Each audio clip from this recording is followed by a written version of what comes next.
Are you worried about the cost to build a renovated dental practice? In this video, we'll show you not only where the largest expenses in a construction project are, but also how to deal with them. Stick around because while it's not particularly difficult to figure this out, it's also very easy to screw the process up. As you can see here, the total cost of an office can be visualized as an upside-down pyramid with 6 major levels. Construction costs account for 40 to 50% of the total cost of a new office. For leased space in a strip mall, the total costs are typically at the lower end of this range, and for a ground-up new construction, the total costs for construction itself tend to be at the higher end of this range. You can cut corners and end up with a below-average practice, but why spend any money just to settle for that?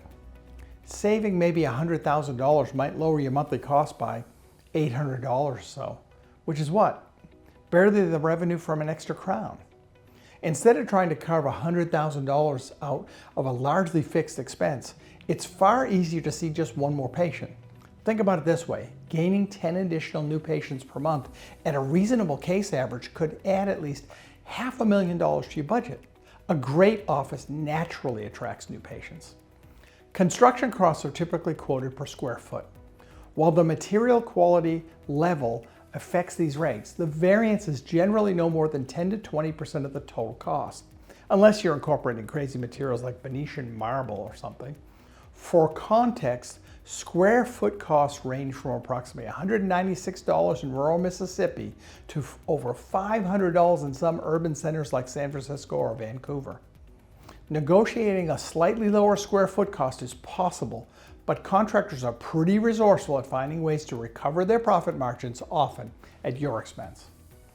Instead of focusing solely on price, optimize your space utilization to get the most value per square foot.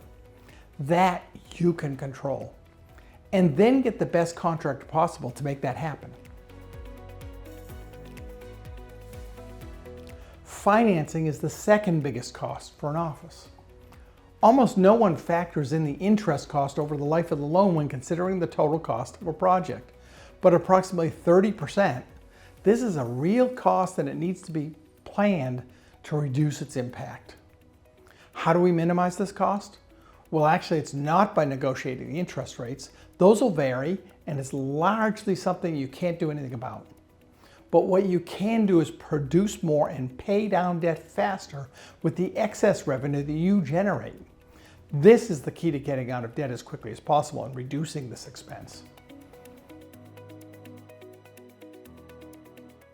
Dental equipment is a vital but much smaller investment. Equipment typically represents only 10 to 20% of the total cost for a dental office project.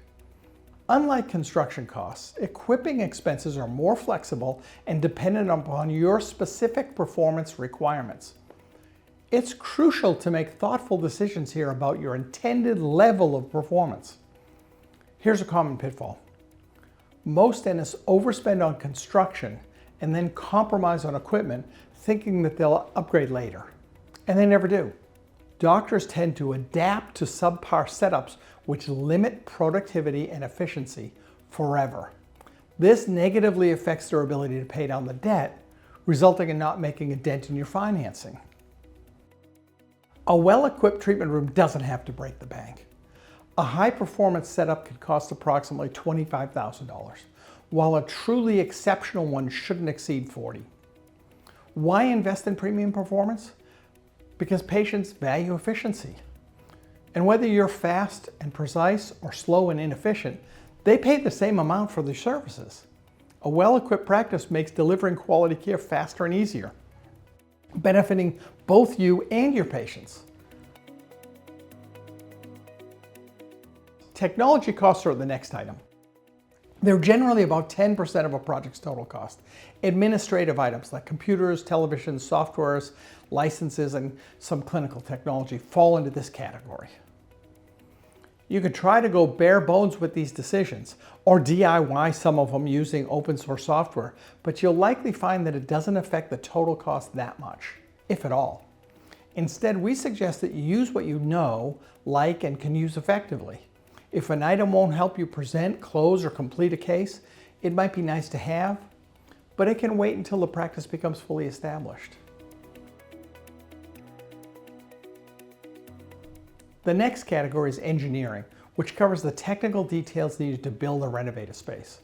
These services are essential for obtaining construction permits in any municipality. However, the level of detail and scrutiny required by building departments can vary significantly.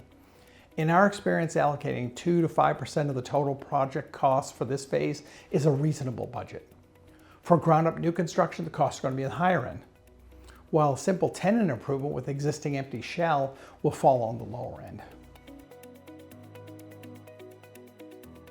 Last, but not least, is the actual functional design. That's the main reason doctors come to us. Costs can range from free, offered by a dental dealer, to somewhere in the $5,000 range for a conceptual layout and architectural floor plan, and up to $15,000 for a full interior design package that includes all of the aesthetic details of your office. Yes, some companies charge much more for these services, but the numbers mentioned here we consider more reasonable. Despite the magnitude of design's impact on the success of your future, this expense typically accounts for less than 1% of the total project cost. While some dealers may be eager to provide you with a free plan, or you may want to just do it yourself, you got to understand why you should invest in your future. If the result of your design is a poorly created or uncomfortable practice, you run the real risk of spending upwards to 50% more on the entire project instead of investing a small amount up front to get it right the first time. That's why hundreds of doctors reach out to us every year to create the foundation for their future. Don't limit yourself to the average level of production and greatly limit your ability to pay down your debt.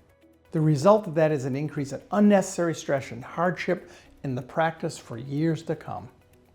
Building your dream practice requires careful financial planning and strategic decision making.